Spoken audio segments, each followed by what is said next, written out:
کہ اس بیان میں کہ شوق البتہ ابرار کو ہوتا ہے نہ کہ مقربین کو. یہ عجیب بات ہے.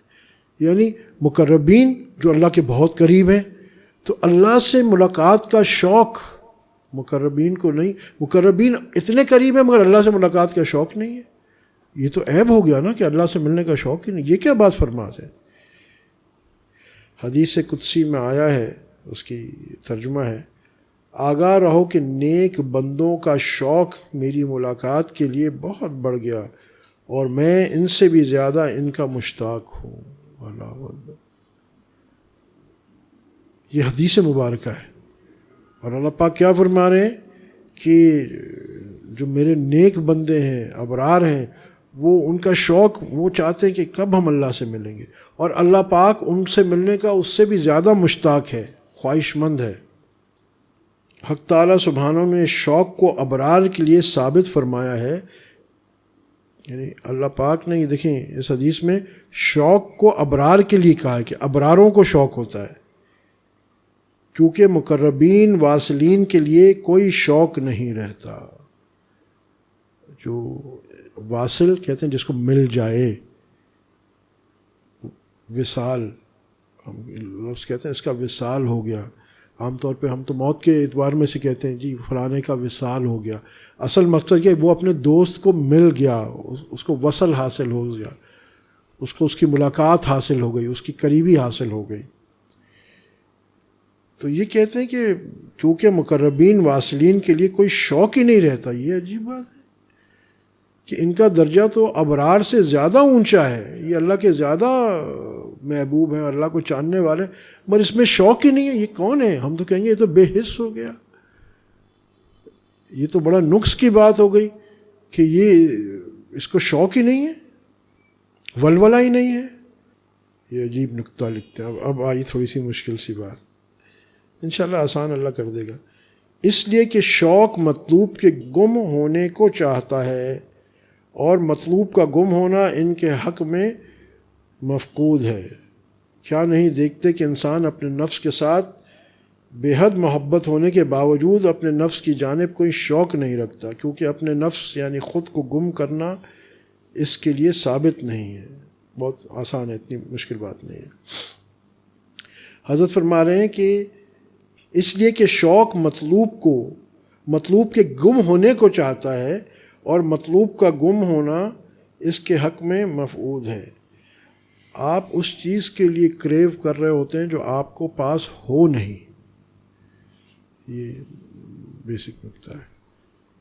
آپ جس سے دور ہوتے ہیں اس کے لیے آپ کو اس کی ملاقات کا شوق ہوتا ہے جس سے آپ ملے نہ ہوں. ایک ماں کا بیٹا امریکہ گیا ہوا ہے پڑھنے، تو اس کو وہ ہر وقت اس کے دل میں یہ تڑپ رہتی ہے، شوق رہتا ہے کہ میرا بیٹا اب کیسے ہوگا، کب مجھے ملے گا. یہ شوق اس کو ملنے کا ہوتا ہے کیونکہ بیٹا اس سے دور ہے. مگر جب وہی بیٹا اس کے پاس آ کے بیٹھا ہوتا ہے تو اس وقت اس کو شوق کی ضرورت نہیں ہے، نہ ہی وہ شوق محسوس کرتی ہے. آپ خود دیکھ لیجئے کہ کسی سے آپ کو بہت محبت ہے، جب وہ دور ہوتا ہے تو آپ اس کو یاد کرتے ہیں. جب وہ آپ کے ساتھ ہوتا ہے آپ کو اس کا احساس نہیں ہوتا. اس کا یہ مطلب نہیں ہے کہ آپ اس کو دل سے چاہتے نہیں، آپ چاہتے ہیں مگر اب آپ کو وصل حاصل ہو گیا ہے، قرب حاصل ہو گیا ہے. مثال کے طور پہ آپ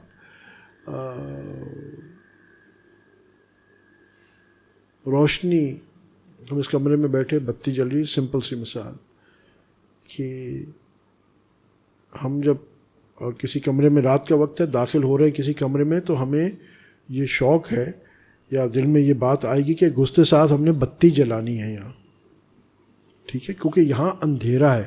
تو ہمارا شوق صرف سمجھانے کے لیے عرض کروں کیا ہوا کہ یہاں بتی جلا لوں.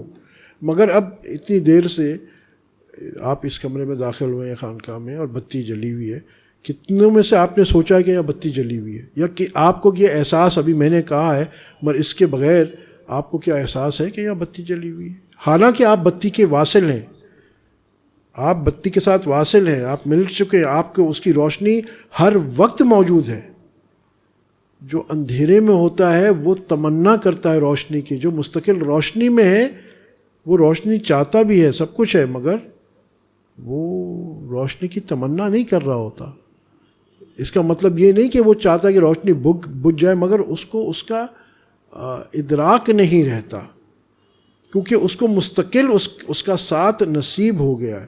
اسی طرح نفس کی مثال دیتے ہیں، جیسے اپنا آپ ہے ہمارا، کیونکہ ہم اپنے آپ اپنے نفس کے ساتھ ہر وقت رہتے ہیں، تو ہم اپنے نفس کو پانے کی، اپنے آپ کو پانے کی کبھی خواہش نہیں کرتے، کیونکہ ہم تو اپنے ساتھ ہیں.